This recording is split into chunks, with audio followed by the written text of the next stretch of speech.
Today is April 29, 2016, and I am Lina Murillo, welcoming everyone to another installment of the Borderlands History Interview Project. It is my pleasure to introduce Dr. Grace Peña Delgado to our BHIP audience. Dr. Delgado is currently Associate Professor at the University of California, Santa Cruz, and I want to thank her for inviting me today to Santa Cruz to conduct this interview. Always beautiful to be in Santa Cruz. Thank you. She received her MA in 1997 and her PhD in 2000 from the University of California, Los Angeles. Dr. Delgado is the author of Making the Chinese Mexican, Global Migration, Exclusion, and Localism in the U.S.-Mexico Borderlands, Stanford University Press, 2014. It was distinguished as a choice academic title. She also co-authored Latino Immigrants in the United States. She's penned several noteworthy articles, including her latest piece, Border Control and Sexual Policing, White Slavery and Prostitution Along the U.S.-Mexico Borderlands, 1903 to 1910, with Western Historical Quarterly, which also garnered several awards, including the Judith Lee Ridge Award for Best Article in History published by a member of the Western Association of Women Historians, and the Bolton Cutter Award for Best Article on Spanish Borderlands History. Bienvenida, Dr. Delgado. Thank you so much for joining us today. It's my pleasure, Lina. So today I want to start off with, how did you develop the ideas for the first book, for Making the Chinese Mexican? Well, I often get asked that question because people are often surprised that this history existed. But I also wish that I can tell you that it was my own brainchild. It really came out of a conversation I had with my grandparents, and this was at a time when I was fumbling for a dissertation topic, and in part I wanted to write a larger history about economic development and capitalism on the border, because essentially those were the intellectual boundaries of the field. So really taking from a Marxist tradition and asking questions about asymmetrical development. Okay, and this was back really in the early 1990s. So I floated this very broad topic to my dissertation advisor, Juan Gomez Quiñones, and I was working at the time with Robert Brenner, a Marxist historian. And these questions were more in keeping with his notion of development.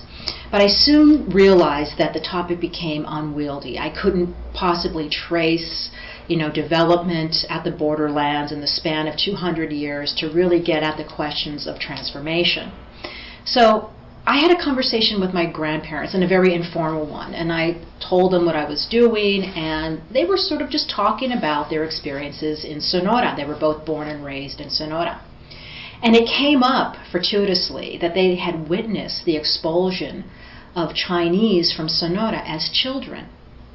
And on the one hand, my grandmother could be best characterized as a Sinophile, and I had no idea why she loved Chinese food and talked glowingly about her Chinese neighbors. She's now living in Montebello.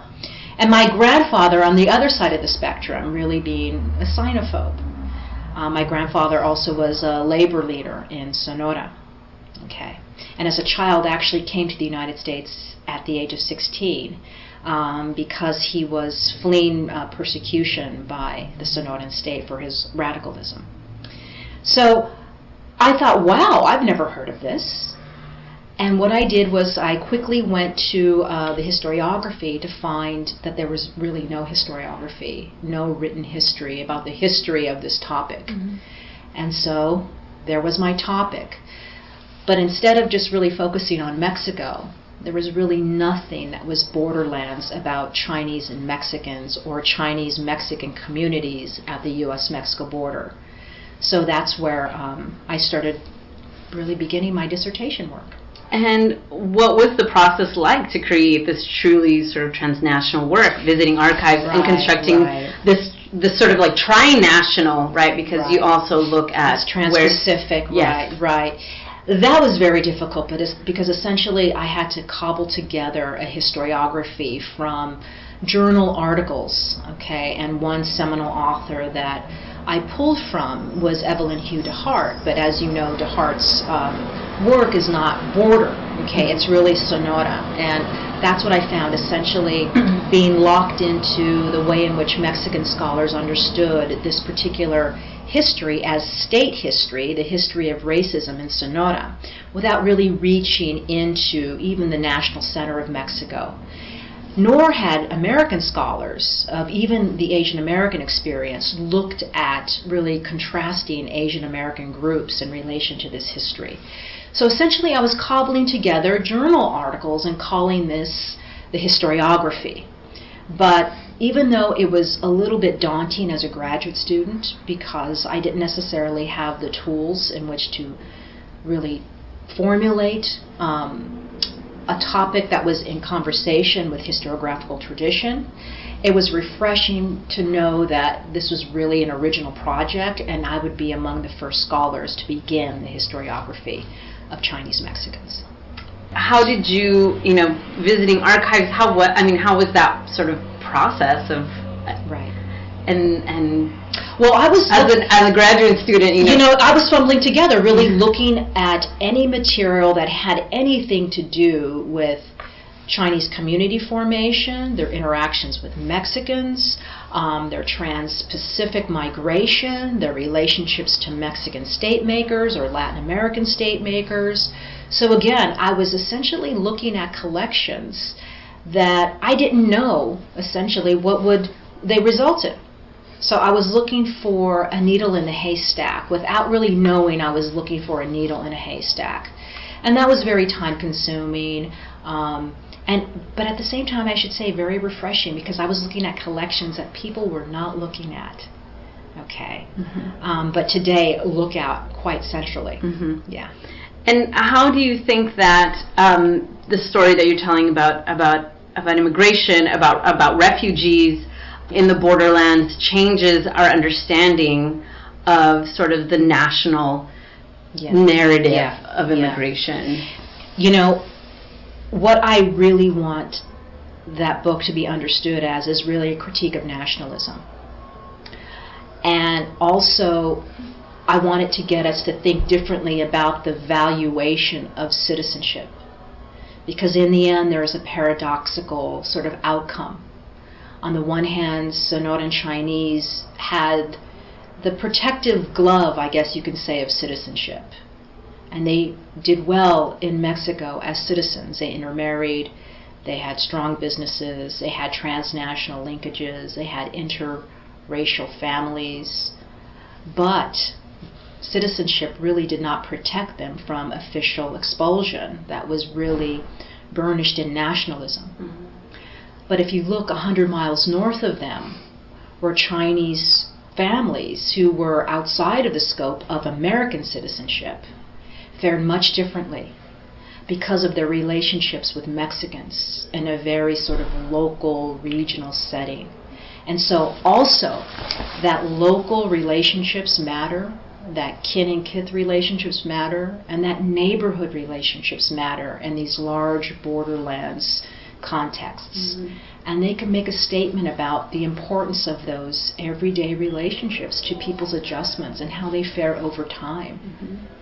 And do you feel like it calls attention to the fact that the border region is also this sort of hub of immigration and of moving? I mean, at this time, right? Because we always, in a U.S. history class, we always look to the east, right? We always look to the east to talk about immigration and the movement of people, into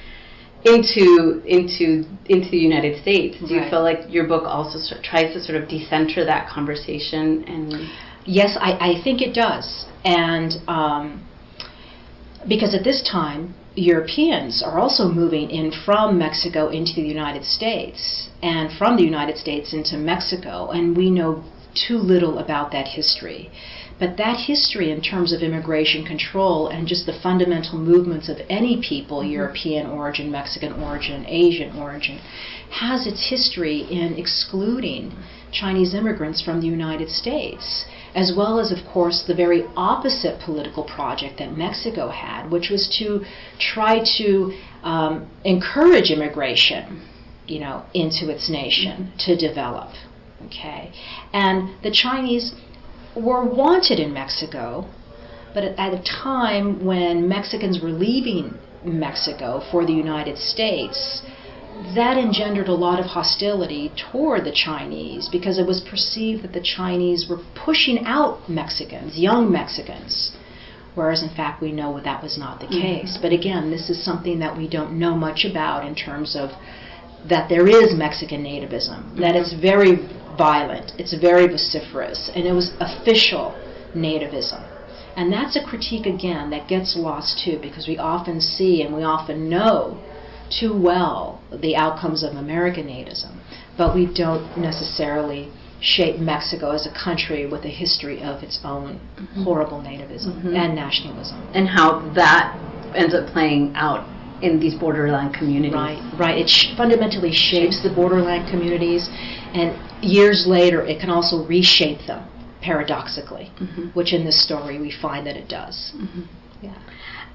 How did you transition then from looking at sort of Asian Mexican borderlands history to now conducting research on sexuality and prostitution in the borderlands? What brought you to this new topic? You know, when I was looking at these various archival holdings, and we're talking from like South China to Taiwan to Mexico City to the state archives in the borderlands area of Mexico, all of the United States archives, including those that are regional and at historical associations. I saw, working alongside this discourse of exclusion against the Chinese, a discourse on white slavery and sexual policing of women's bodies, and all women's bodies, Asian, Mexican, European, including Jewish women. And it was working in concert with what I'm going to argue in this next book, what really creates a fortified border. And I think this is an interesting time because we normally do not think about sexual controls when we talk about this early history of border control. And we think it's a racialized project, and in part it is.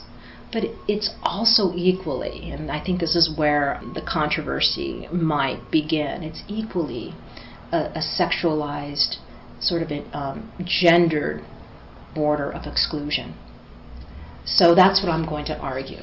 Oh, so you found that as you were doing the research for the first book? I found, yes, the primary sources, although of course not as many as I'm working with now. But I found it in the discourse alongside Chinese exclusion, like case histories, newspapers, immigration files, letters. I found it essentially in the same boxes, in the same files, in the same sort of legal discourses. Yeah. And how do you think that research on prostitution and sexuality in the borderlands and white slavery informs the way that we understand questions of gender and race and class in the border?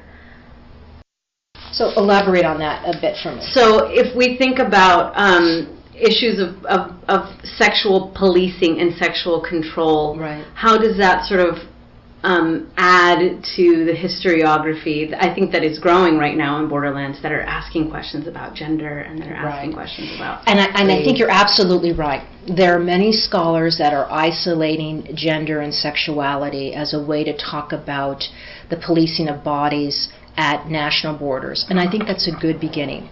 But what I'm finding out now is that we are separating from this historiography an analysis of the state, and the state as a sexual policing bureaucratic entity that is at its nascence, at its ideology, seeks to police morally, and that project really gets established early in border controls.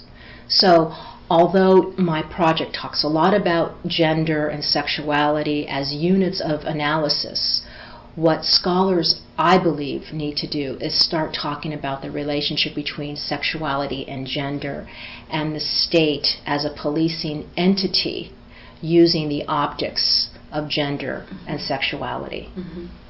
How do you think that both of these projects have been informed by Chicano, Chicana, Latino, Latina historiography? Do you feel that they've been informed by the politics of that historiography? I think that's front and center. And what I want to do in this next book is really take back Chicano history as a strong optic and a strong sort of historiography to show scholars that at the basis of Chicano history back in the 1960s and 70s, that scholars were asking these same questions that really have not been adequately answered and that have been taken and sometimes not well attributed to and not well understood as the nascence of Chicano historiography and Chicana historiography. So in a way, I want this book to also take back Chicano historiography as Borderlands historiography. Yeah, and as a critique of the state. Right. Right, because if you look back really at the early historiography of Chicano history and of the Mexican state, it's really state-centered, state-focused. What it doesn't do well is talk about people and women, etc. Okay, so it doesn't really look well at subjectivity and agency. And I think the last 40 years, scholars have done a really good job about talking about that, as well as identity formation. But we lost track of the contributions of Chicano historiography of 40 years past, and we've also lost track of the way in which they've talked about the state and state formation at the border. And I'm hoping to bridge those elements into this book to revive or revitalize or replace, Chicano historiography back into this debate. And how do you feel like this new project addresses gaps in Borderlands historiography? Well, I think Borderlands historians talk well about continental borderlands, and that seems to be the new word of the day, or words of the day. Continental borderlands, Western hemispheric borderlands, but there has yet to be a work that really rigorously looks at the formation of the United States northern border and its southern border, that takes a look at people's actual movements and women's actual movements as it creates state bureaucracies and sexual policing, in the North and in the South. So it's ambitious in that way, Do you feel like, I think it's really interesting, this sort of analysis of the state and of the creation of bureaucracy. I don't know that some of us as youngers really think about. We want to think about identity formation, but we tend to maybe shy away from. We think maybe it's boring to think about. It's political, legal, right. history, and so in that, Lina, we make assumptions. Yes. And as historians, we cannot afford to make those assumptions. And here's the assumption that I think is widely made. We don't believe as historians that bureaucrats and bureaucracies have cultures of their own, and therefore are not always keepers of the state. They're in part state makers, but they also operate from the logic of contingency and localism and regionalism. And in my book, Making the Chinese Mexican, I talk about these contingencies as a way to even defy what the federal government is asking people at Arizona and Sonora to do against policing against Chinese as well as Mexicans. Essentially, sometimes those laws are ignored because sometimes the laws are misapplied or miswritten for the local and regional context. And what do you have? You have a couple of guys thinking locally about excluding someone's cross-border movements. And often, again, as I argued, they decided for entry and cross-border movements, And again, we don't want to look at that history because it's tedious, it's legal history, it's history in the detail. And that mystifies me because, again, this is what we're all supposed to be trained to do, is to look at the details. And I tell my undergraduates, look, you're not going to get away with this particular way of writing and analysis. The devil is in the detail. And so that's why, again, we have to make those arguments vociferously, even though they may be arguments that are boring. They're boring because I think people make certain intellectual assumptions about bureaucracies and people and this overarching power of the state. You said something at the WHA last year about that I was I don't know enough about this history that made me think about the sort of the importance of the creation of bureaucracy. But you presented a paper, and you said something in the discussion that followed about a certain law that came about that sort of helped to create that. Was it the FBI? Yes. So it's the Mann Act. The Mann Act, yes. And so I started doing a little bit my own sort of research on the Mann Act, but I said, here's one of those moments. Yes. That people have studied the FBI and the CIA. They've studied the Mann Act. They've studied immigration. They've studied European women coming in. They've studied Ellis Island, but yet they've missed this very important immigration genealogy because it culminates in the Mann Act. No one takes a look at the Immigration Act of 1903, the Immigration Act of 1907, and its relationship to the Mann Act in relation to the creation of federal bureaucracies, including policing entities like the FBI, which, again, is why I think a lot of people were drawn to my article, because it was really the beginnings of the making of that history. The end part of that article, Border Control and Sexual Policing, culminates in the Mann Act, which I think is a very important immigration law. It's not just a law about policing in the domestic sphere of the United States. It has grave implications for border control and sexual policing. Okay, so again, this is part of the bureaucratic legislative history that we are missing. And because we're missing this, we are really missing a part of history that can tell us a lot about how women's bodies were policed as part of early immigration control. And for Mexican women, this is of deep consequence, because we get to know as historians that really the policing against Mexicans didn't begin in earnest until maybe 1917, but really in 1924. And I'm pushing this whole chronology back to really the turn of the 20th century to talk about the more discrete, nuanced project of bureaucratic building and sexual policing that was, again, at least 10 or 20 years before what we now know as and identify as a sort of a border control that is bureaucratically deep, and polices against Mexicans.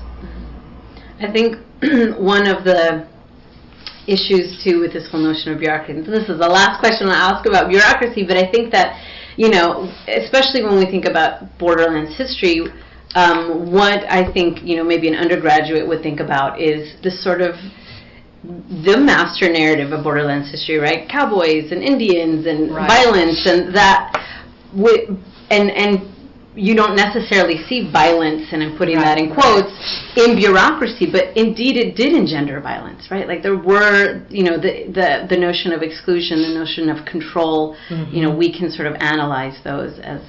In fact, really, the immigration bureaucracy was based on control and violence. And it was not just a project that occurred at the U.S.-Mexico borderlands. In fact, before that, it was a project of surveillance and monitoring bodies in Europe. So essentially, the U.S. bureaucracy of immigration began to send agents all over the world to monitor the movements of Europeans, Jews, Mexicans, Asians, and to essentially send back reports to this immigration bureaucracy so that, in fact, state makers can start making policy around it.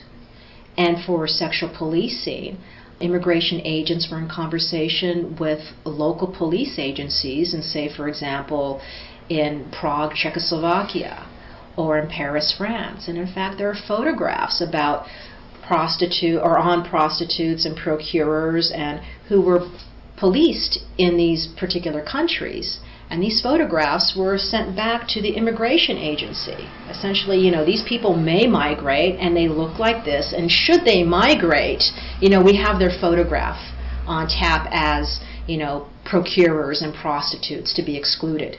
So this is the early surveillance state, the early sort of beginnings of the carceral state, And so it's a transnational project. And it's a project that really is at the beginnings of the bureaucratic formation of immigration control. So I think that leads me into my next question. What direction do you see Borderlands history going in? What new questions do you think, up-and-coming scholars, young scholars, should be talking about? What topics do you think are missing? What I think scholars are going to do is really tackle this multi-scalar analysis of the borderlands, insofar that they look globally, they look nationally, they look regionally, and they look locally. And they figure out how to do this in a more nuanced, less hierarchical manner. And in a way, they will call that transnationalism or transimperialism. I hope that my work also begins to start that discourse. But I think that young scholars are going in that direction.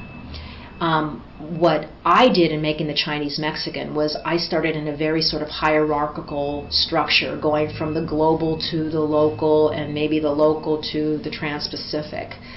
But I think scholars are now going to look at that with a little bit more nuance, so that, and I hope, contingency is showed really at the global, the national, the regional, and the local, so that we have a much more nuanced history of relationships, of race, of adjustment, of movements, etc. I think, it's getting harder to do Borderlands history without really sort of engaging some of those questions. Right. And scholars are still not able to talk well enough about the contingencies of people migrating that create or recreate the borderlands. Too often the assumptions are about the totalizing nature of state power, both, in Canada, US, United States, and Mexico. And those are the sets of assumptions that scholars begin with. I would like scholars to begin with the opposite set of assumptions, to start with contingency, to start with localism and regionalism, only to have an ability to go nationally or internationally in terms of being in conversation with those questions. Okay, that's where I'm hoping the scholarship should go or could go, so that we get a sort of an inside-out version of Borderlands history.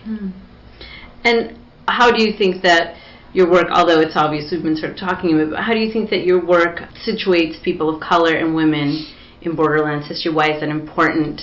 And how do you think this changes the way that we see Borderlands?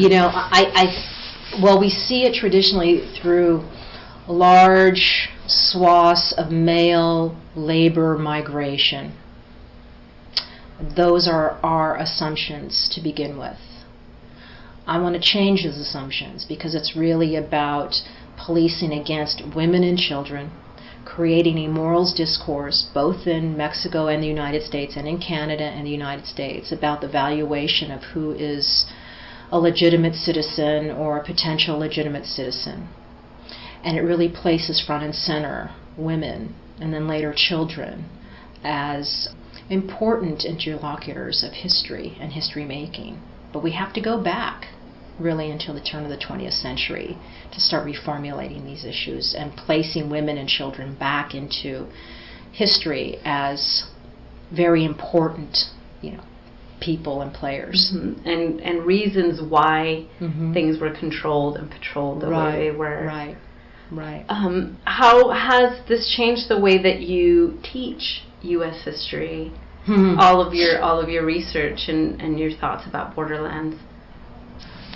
I think I teach really fundamentally critiques of American citizenship, nationalism, and a strong critique of American empire. And I do that in Chicano history, and I start by looking at things globally and in terms of the Western Hemisphere. So I start back with the Monroe Doctrine. And I don't know another Chicana or Chicano historian who actually starts Chicano history in 1823 with the Monroe Doctrine. But it gives students an understanding of the nature of empire building that the United States undertook really in the early 19th century.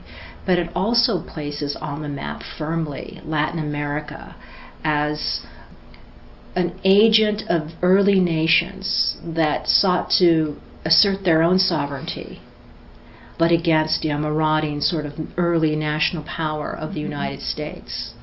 And so as opposed to telling a story of victimization, where Mexico is the victim of the United States, and that we reify westward expansionism, I'm able to decenter this whole notion of manifest destiny and westward expansionism and talk about the violence of American empire, the violence of racism, and talk substantively about the Mexican state and its national project as a project that was really coming out of, its independence struggle. Mm-hmm. Okay.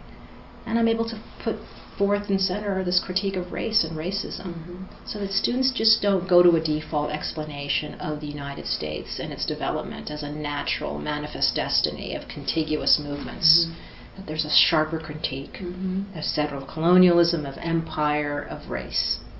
So thinking about Chicana history as hemispheric and how hemispheric and colonial. And colonial. It's a post-colonial history. Mm-hmm.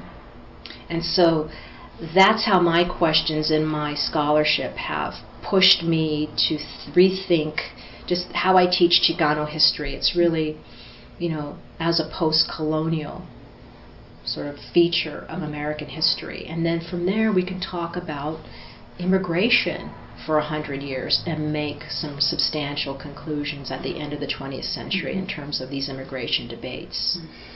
Right? Yeah. Is this what helped you, or maybe influenced you to want to write a book like Latino Immigrants in the United States? Exactly.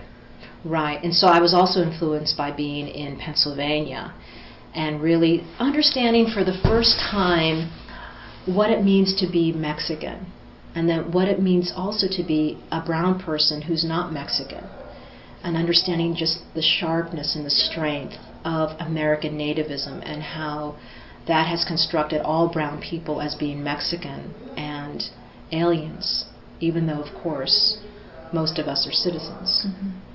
So that gave me that perspective. So I start the book by really talking about nativism in New York against an Ecuadorian immigrant who was called a Mexican and who was, ended up getting beaten to death by a group of, young white men. And so, of course, I'm able to make in my classroom these larger connections to nativism and violence and empire and race as they inform today's American public, to hopefully explain and deepen our understanding of a racialized violence and immigration. And is it in a way, it sounds a little bit to me like a critique of maybe like Chicano nationalism? Yeah. And the way... Well, yeah, here's what I've been able to talk about in my classroom as well as in the book. So, if we just talk about Chicanos and Mexicans, we really can't get at the critique of, white racism against Latinos. And that's important because Mexicans and Chicanos have had allies in Puerto Rican community, have had allies with Central Americans, and not the other way around. And we, as a community, need and have drawn on those two communities in terms of creating legal allies and having support and developing larger and deeper critiques about anti-immigration sentiments. So if we look at Chicano history in a vacuum, we can never get at those relationships again, those allies. Okay, and we can never tell students of Mexican-American heritage that we have those allies and how important those allies have been to help fend off American nativism. And I think also as far as, today, given, some of the conversations that are being had on a national scale with people like Trump, right, as far as like the time is now to sort of create or continue on these movements of collective within different ethnicities and national people of different national origins to come together, Latinos, working people, women of all colors, people just interested in social justice. So in that, I try to teach from the most general yet intellectually disciplined point of view I possibly can, to show linkages across time amongst Latino people, especially around immigration debates and nativism. And for students, this is something that is powerful to them. Yeah, I think students have a hard time understanding the sort of threads of where all of this threads of history.